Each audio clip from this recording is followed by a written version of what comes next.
for a motion approving the minutes of the previous meeting. Motion by Supervisor Gerard, do we have a second? I can throw those over here. Thank you, I'll move Dennis. it. All right, we have a motion and a second to approve the minutes. Any further discussion? Hearing none, all those in favor? Aye. Any opposed? That carries. Let's do public defender first. Marcy, since you're here. Thank you very much. Topics for today. Happy news. I have hired 2 attorneys. I filled the number 7, which is Lynn Cucciarelli. I said it right. She lives in Brant Lake. Her family has a house up there. She graduated from Western New England Law School. She is a newbie. She's only been practicing 6 months, under a year. Excited. She's already done her first week, and it was great. So I just wanted to give you the happy news. First person. Second person, happy news. I hired the 5th position, the Assistant Public Defender 5. His name is Brian Pulaski. He starts today.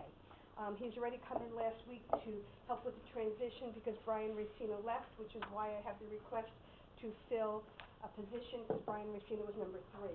I have, Brian is a former assistant PD in St. Lawrence County and former acting PD in St. Lawrence County, so he's been doing defense for over 10 years. So I'm very excited about him. He comes in with a lot of experience. He hits the ground running. Things that I'm doing differently in the office. We're doing team training for the new girl, Lynn. She's young. She's 26, so I can say girl because I'm way older. We're doing team training. She's working with me. She's working with Sterling. And she's also working with Nellie Halloran in family court. She works Tuesday through Saturday, so we should be past the problems I've been having with Saturday arraignments covering since Dustin is gone. So that's the new people. So I have in front of you a request to fill position number 3, which is Brian Racino. He resigned 2 weeks ago. His last day on the books was Friday. I would like to replace him so I'm up to full staff.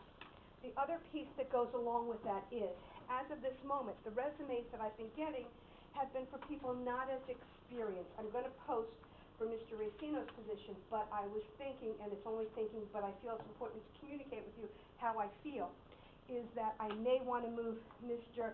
Pulaski, who I hired as number 5, into number 3, and then hire somebody for number 3. I have some possibilities for, move Mr. Pulaski from number 5 to number 3, and I have some possibilities for hiring for that number 5 position. So I'm really requesting 2. 1, to fill number 3, and if I'm able to, I would like to move Mr. Pulaski to number 3, and then have an opening in number 5. I got a question. Yeah. What does the numbers mean? That's just the numbers on my letterhead. Yeah, but I mean, is 3 more important than Yes, 5? Yes, 3, the salary is 58. The salary for 5 is 55. Okay. The guy from St. Lawrence County is moving here? Yes, he is. He lives in Lake George already now. So he already has a residence in Lake George. But I didn't have that higher position open, so I couldn't offer him a higher position. He was willing to come in at 55, but with his experience, I think he would be he has a great deal of assets, and I would like to keep him forever, if that's possible. He's not as young as Liz. He's 36. So he comes with experience. So that's why I figured if you would allow me to keep the request to fill vacancy open for number 5, so maybe I can move him into number 3. Great. If not, I'll be back next month.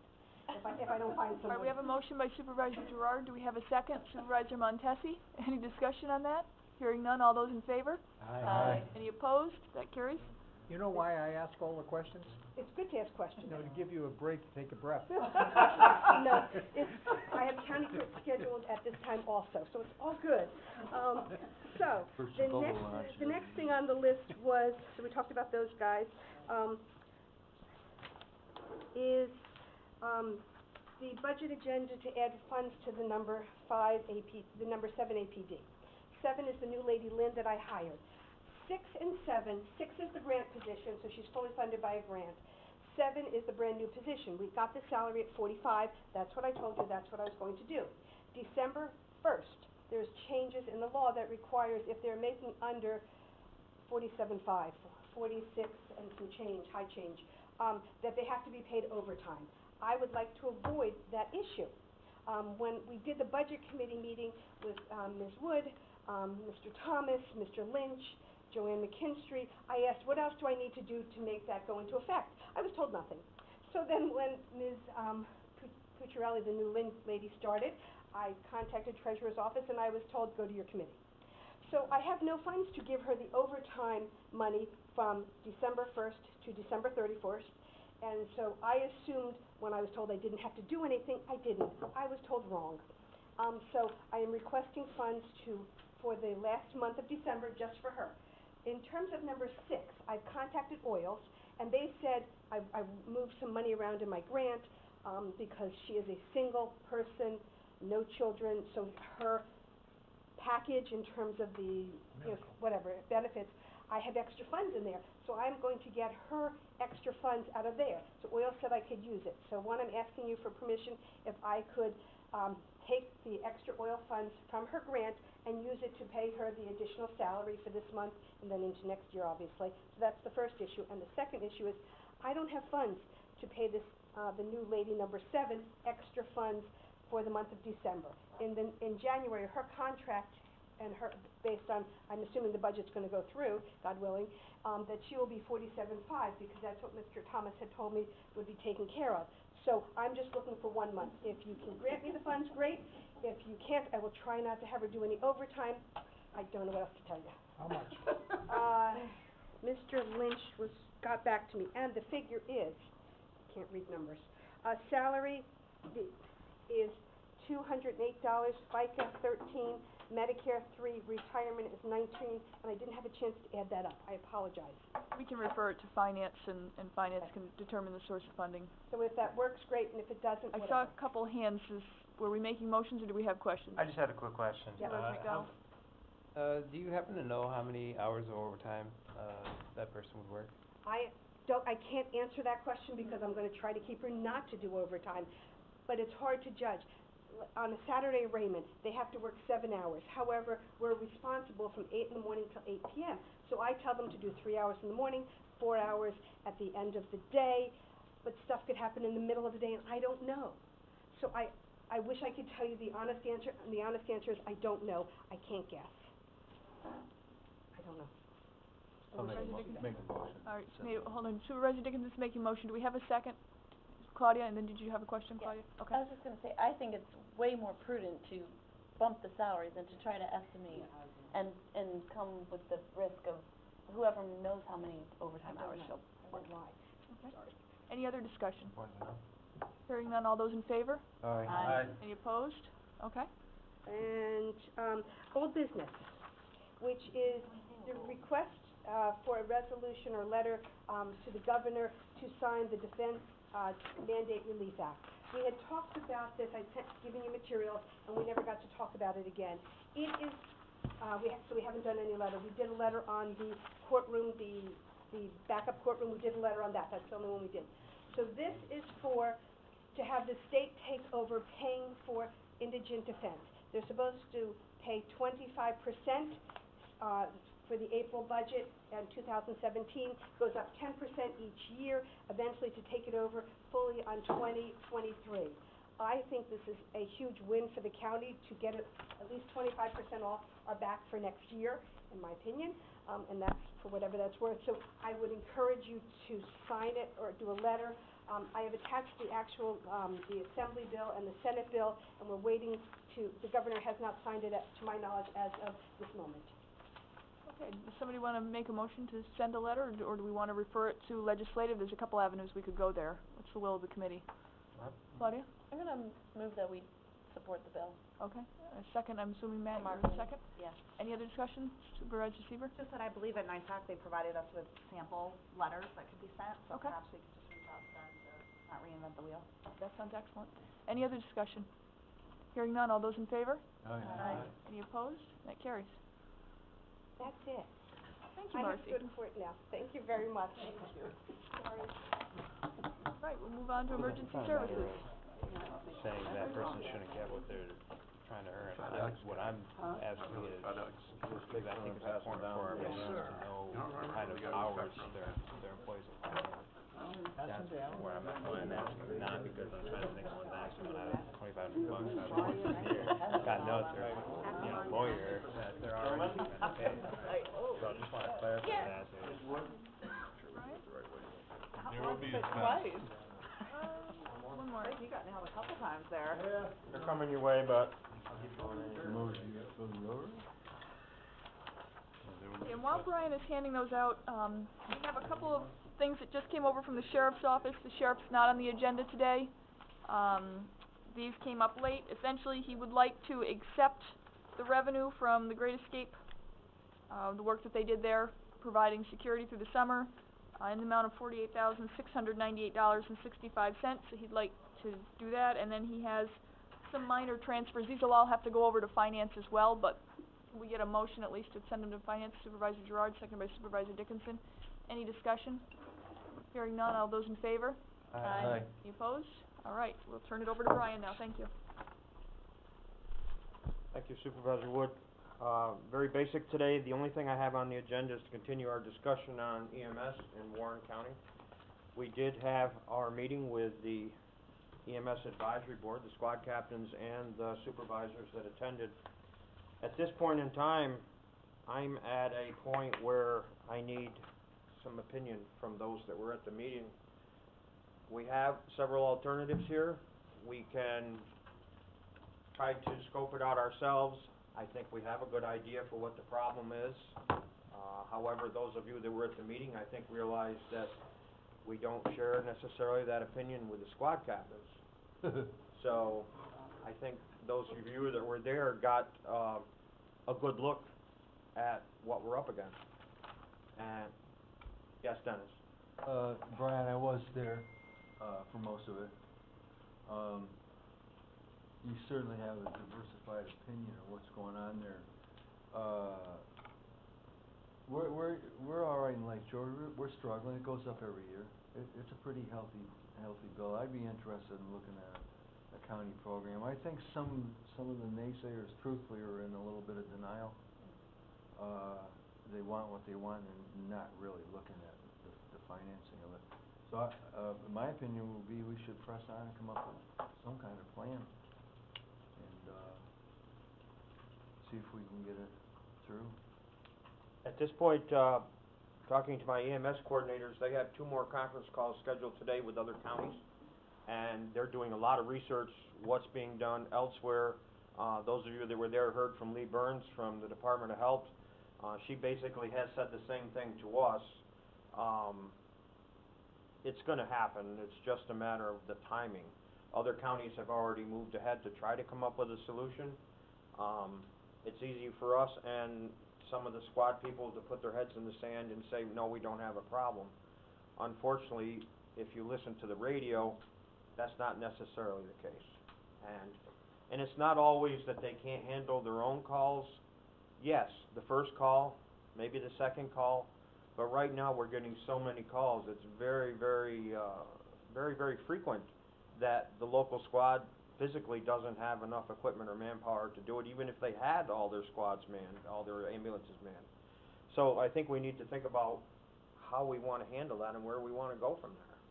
Kevin?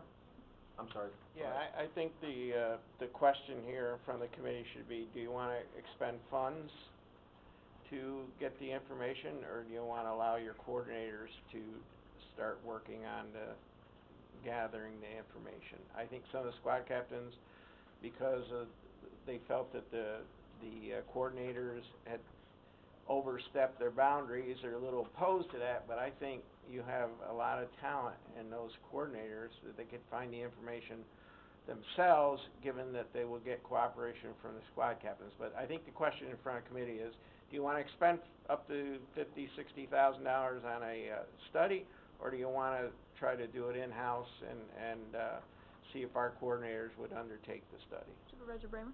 Thanks. Yeah, I was at the meeting too, tucked away in the corner, and I think that we have the talent to come up with the information that we need. But like you said, we need the coordination of the captains to give the information. And some of them, one guy actually said that he didn't even know there was a request out there from the county to get information data. So I think that there may be some who are looking very narrowly at their squad and saying, yeah, we're fine, and they're not giving us the data. And there's others who maybe we just haven't quite fully reached out to yet. So once we get that underway more aggressively. Honestly, we have not reached out to anyone officially. Okay. And the issue there is, and I'll be frank, as I always am, the hiring of a consultant, I felt, a suggestion from the EMS Advisory Board, I felt was sort of a stall tactic. You know, let's not dig into it now. If we ask for somebody else to come do it, it'll be 6 or 8 months before we get the results. And I kind of felt that they were just trying to push it off.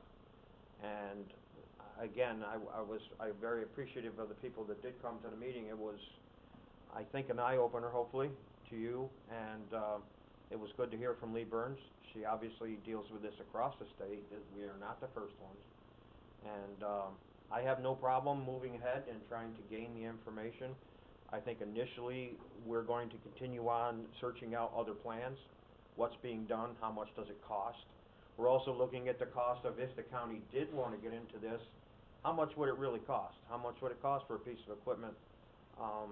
What the labor costs might be and how we would man that. And I think that those items I can bring back to you in the next month or 2 months and go there. I can tell you right now, Kevin, we've gotten estimates now from $75,000 to $100,000 for a study.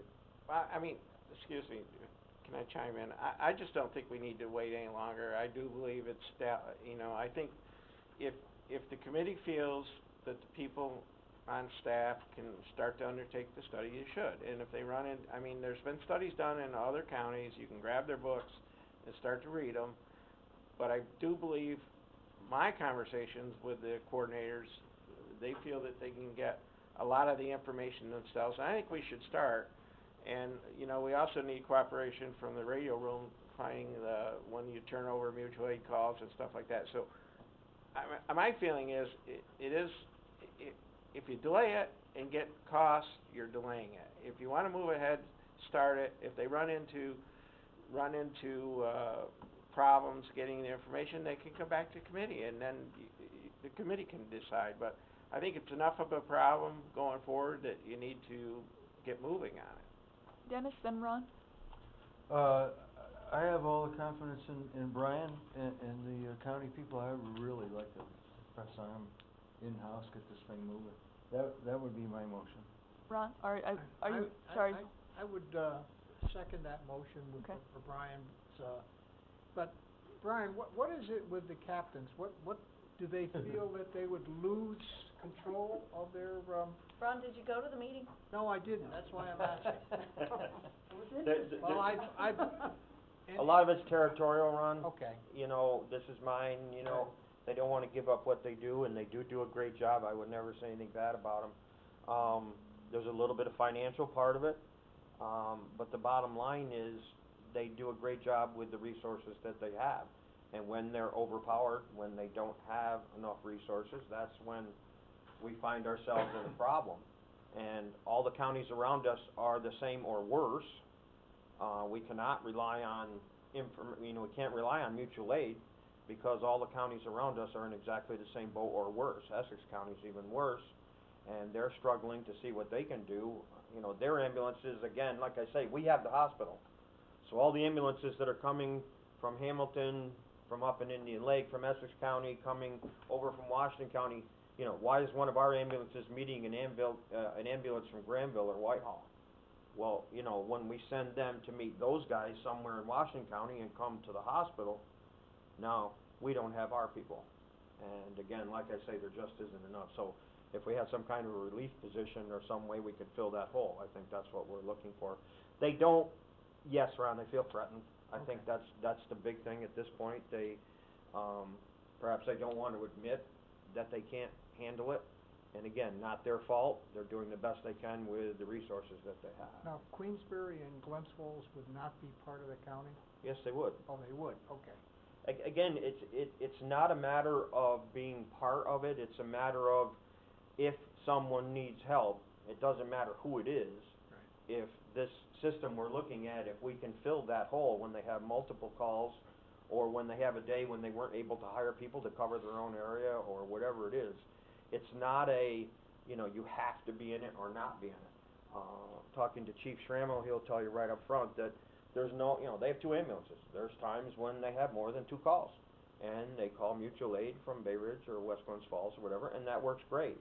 Again, though, when they do that, and West Glens Falls gets 2 calls, you can see how it crescendos to a point where we're short. So it would only be, you wouldn't have to do anything unless you need the help. I mean, that's our goal, would be to fill the holes. Dennis, did you have something else?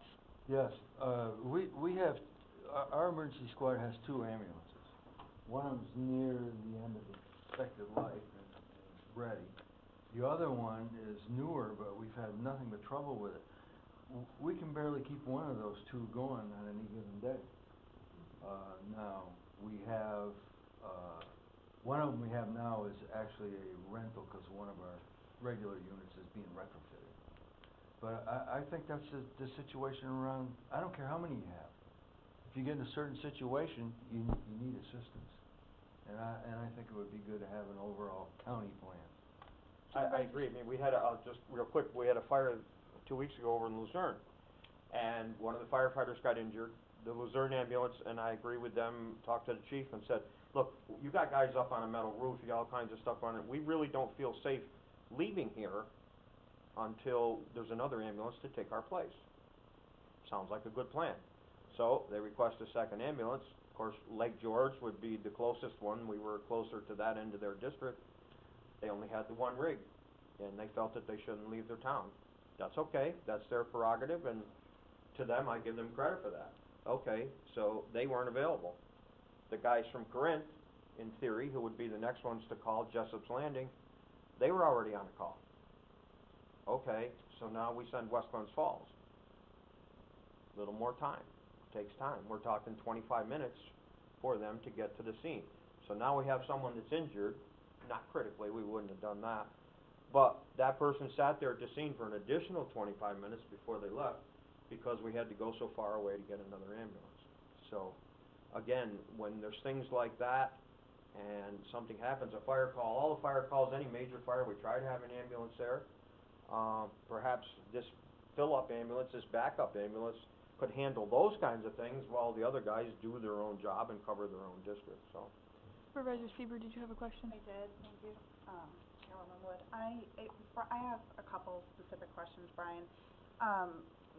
Just to be clear, we're talking about an in-house study that is done by your staff? Mm-hmm. And, are we expending any dollars to do the Nope. study? Would this then move on to a full board vote, or this decision gets made only in I committee? think that we would instruct the folks to go ahead and start gathering the data. I don't think we would need to go to the full Okay. board for that. So that, I did attend that meeting, or the majority of it, and I have not had the opportunity to speak with Queensberry since then.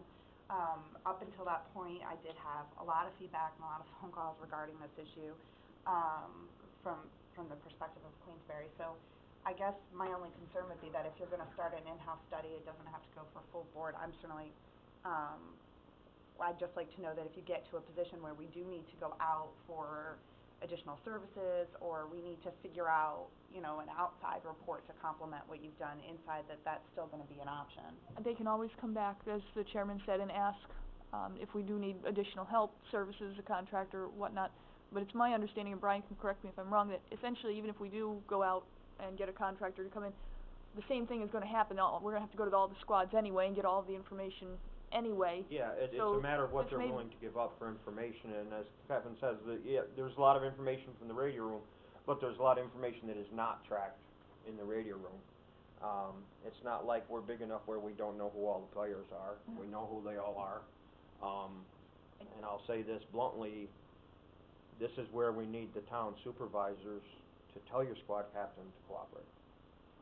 Brian, you're gonna come back to the I don't know how table else to with say it, but. input from every squad? Yes. We're gonna see a report then that will provide. My goal would be to provide you guys with an actual report of where our knowledge, our SMAs, subject matter experts, what they feel is what's necessary, and where we stand right now.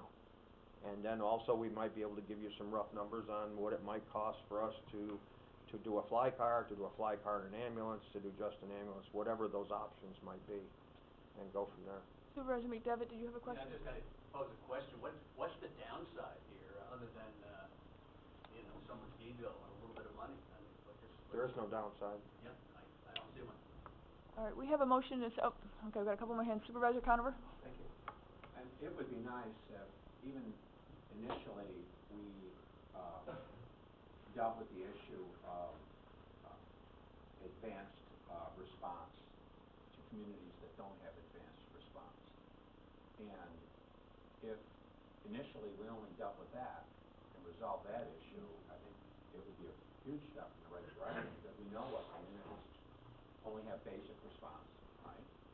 When they need advanced response, we have a history of who's responding, right, to that with advanced response, whether it's Warrensburg or Bolton or whatever. And if we could work the economics on that alone, it's not gonna resolve the whole demographic issue, I concede that point, but it would be a big step in the right direction if we dealt with that issue initially, and then the communities that, you know, don't have, advanced, ambulance service, you know, will then be in a position to be able to budget accordingly based on historical events and so on and so forth. And when they respond, when the advanced responds, then there need to be, just like there is with fire service, there need to be a backup, right? Mm-hmm. So there would be some thinking that would go into that, even with our own existing capability, before we even add any new capability. That would be my 2 cents on the matter, that it would be nice to deal with that. That if all we did initially in the next 60 days was deal with that one issue, I think it would be a step in the right direction. Supervisor Brock? Yeah, I think I asked this question before, but do we have any legal recourse if some squad refuse to give us information, or?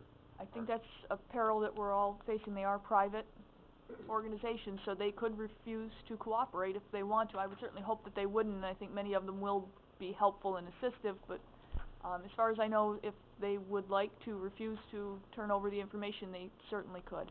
That's up to who they work for. They are contractors. They work for the town. They're contractors. They get paid a budget. And unfortunately, the only way you can deal with that, if you need to force them, is you hold the purse strings. Maybe not today, but the next time their budget comes due or whatever. Ron brings up a good point. One of the issues with this whole thing is why they don't want to give up any calls, is the money. You know, they get reimbursed. Some of them bill directly, some of them it goes through the town. You know, again, if you don't take the call, that's money you didn't get. So if you can't take the call, that's money you didn't get. But if it's a call that you could say, well, we're gonna push them off for another 20 minutes, and we'll leave from the hospital with the rig we do have and rush up there, then we get the money. That's a tough one. You know, those of us in the real world, you know, it's all about patient care, and it has nothing to do with the money. But. Supervisor Jordan? Can you explain the certificate of need in the, I guess the comparable that I'm asking it from is when the city wanted to take over the ambulance duties. They had to get the CON, the certificate of need, and I believe Empire Ambulance had at the time. Mm-hmm. I think I'm accurate on this. So there was a difficulty there in submitting the papers to get the okay from the state to have the certificate of need. If you don't get that, you can't function or perform. And with Empire Ambulance having that and not wanting to give it up, there was some jeopardy there. Can you explain how we would go about it in a bigger scope? With different The reason they had that was Empire had the CON for the city of Glens Falls. They have CON covers the entire county. And at the time, they were providing the service. That was an income for them. That was people that they had hired. That was people that their jobs required them to cover the city of Glens Falls. For them, it was a much more financial question as far as somebody coming in and taking over what they're doing, and they no longer need those people or need that equipment. As far as the county goes, the countywide system, we do not need concurrence from the other squads in order to do that. Yeah, I recall, Dan, the city went through quite a battle. I was just wondering if you had to go get clearance and it was like competitive and some could object. I mean, the Empire could raise the question, but we've already discussed it with them, and they have no desire to take over the county. And I wasn't pointing it in that direction. I was thinking that the squads in each jurisdiction might object, and that would propose a problem for the county. wanting. From what, the state tells us, we could get a CON within a month, at no cost. So that was gonna be another question, should we advance ahead and say, well, no matter what we're gonna do, it would be a good idea for the county to have a CON, whether we use it or not, it would be a good idea to have it in hand. So if we do have to start, we would have that already, so that would be another question, is to get permission for the county to apply for a CON. All right, before we get over into that, we've got a motion and a second on the floor to go ahead and start the in-house work, to gather the information. We have a motion and a second, let's vote on that. All those in favor? Aye. Any opposed? Okay, now Supervisor Montesi? One other question, Brian, when you talk about equipment, is your thought process that we would have a county fly car and a county extra ambulance with personnel to do these fill-ins?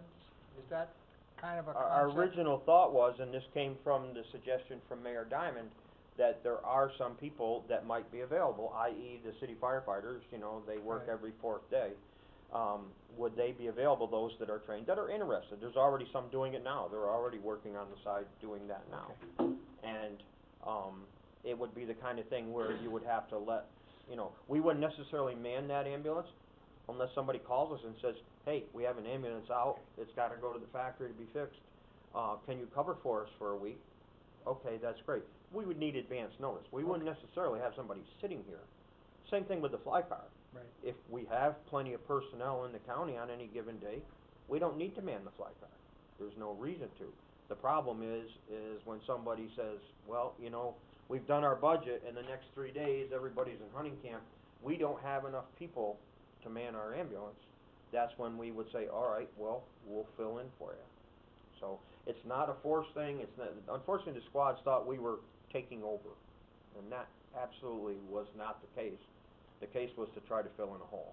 All right, we're running a little short on time, we have 2 minutes left, and Brian did bring up the question of should we move forward with the certificate of need or not. I'd like to try to get some resolution on that from the committee before we go. Supervisor McDonald? I'd make a motion that we could do that.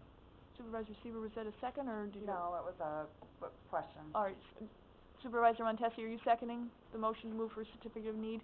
All right, Supervisor Seaver? I'm uncomfortable moving forward with that today. I don't understand why it can't wait a month. I mean, I'm just asking for a little bit of time to go back to Queensberry and talk with them about it. Like I said, this is something I know we're gonna hear a lot about, and as you've already mentioned, it's an incredibly hot topic.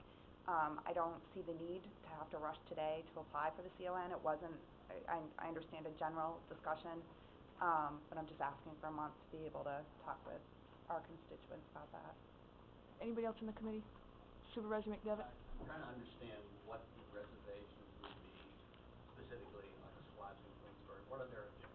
I think they did share a lot of that evening. Were you there for that meeting too, Peter?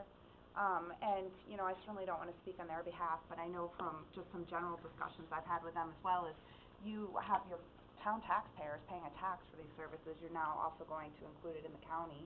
On top of that, they're going to pay a county tax. I think it's also about the fact that Queensbury doesn't feel there's a need for this. They don't feel they have a problem. Again, I'm generalizing. I'm not saying it's factual or non-factual. You've asked me what they've conveyed to me, and that's why I'm answering your question, if I can see past Claudia's hand. But, you know, I would like the time to at least go back to all the squads, and as we all should, as our representatives, the town supervisors obviously have a much better handle on it as working with them day to day. And I'm not in that position today to convey to you how they feel about a certificate of need for the county. Supervisor Bramer, did you have a? Thanks. I just wanna add to the discussion that certainly the city is gonna have, issues with how we fund all this as well, because we, the city residents, don't wanna pay a tax in order to have our, EMS covered and then have to pay additionally through the county. We're gonna have to work through that stuff. I mean, it's the same thing with the police. We pay for police and yet we also pay for our sheriff. Okay? The city is going to have concerns about this, but I think the CON is a step forward. That we're gonna make that It's not a step. commitment for any form of funding, it's, just getting that process and vote. Chairman, did you have something? Yeah, I just respectfully disagree with Supervisor Seaver. A CON is what it is, a certificate of need. It doesn't put you in the driver's seat to take over any service. It's just one of the aspects you need to do, and we were pretty much assured that a CON for the county is an easy thing to obtain. Why delay? I mean, whether a community wants to participate or doesn't participate, there are a lot of communities that need this service. And I think the other aspect is there is revenues involved in this. I know Brian just talks about expense. There would be revenues involved in this undertaking if you ever got to that. And I just think delaying a CON is just another delay. I mean, it's a form. You ask to get a form. Supervisor Vansell first because he hasn't spoken yet. Well, I hope you've got a cup of coffee and everybody has lunch. We're ready. Okay, it's very simple. It's my impression that there are few squads that are going to admit that they have a problem. It's everybody else that has the problem. So what the perception of the Queensberry squads is about their ability to handle it may not, in fact, reflect the true story. I know in Johnsbury, I know Mr. Fusco was a bit contentious. I hear that every day in one form or another because I see him all the time. They don't have a problem until they do. And I don't think we should delay on doing this. I think we need to, and this comes back to patient care. We've got to be prepared to provide that despite getting pushback. You know, I think we have a responsibility to make sure that is kept foremost in our minds. It's all about patient care. It's not about the politics. It's not even about the revenues. You know, it's that we are able to deliver a needed service to the people. And may I reply? Just hold on. We've got a lot of hands. Supervisor Dickinson, you've been waiting a while. I agree with both Kevin and Ron. Let's get some information in here. I mean, now we have very little. Let's let Brian get to it and get us some information, and we can start talking.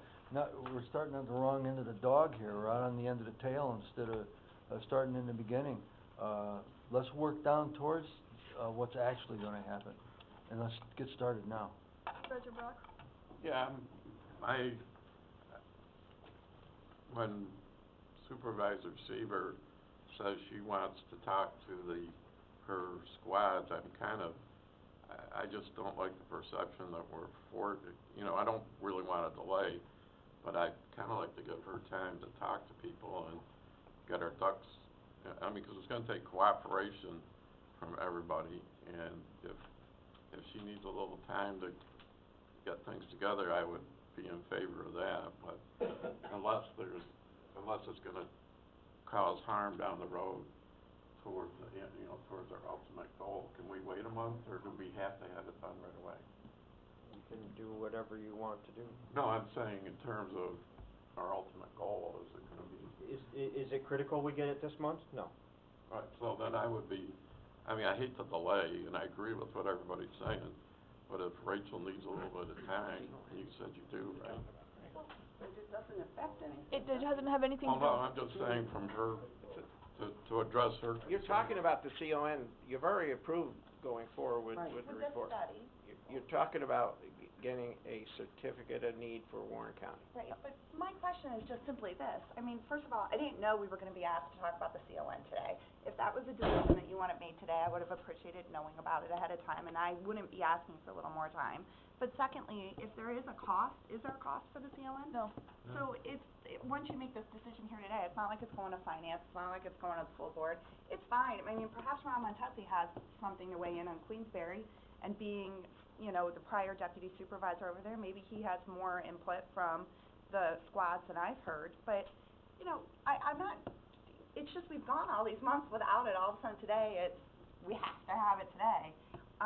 But whatever. I mean, the vote's gonna go down where, Ron, and that's okay. quickly, and then I All know right. Matt's been waiting to speak.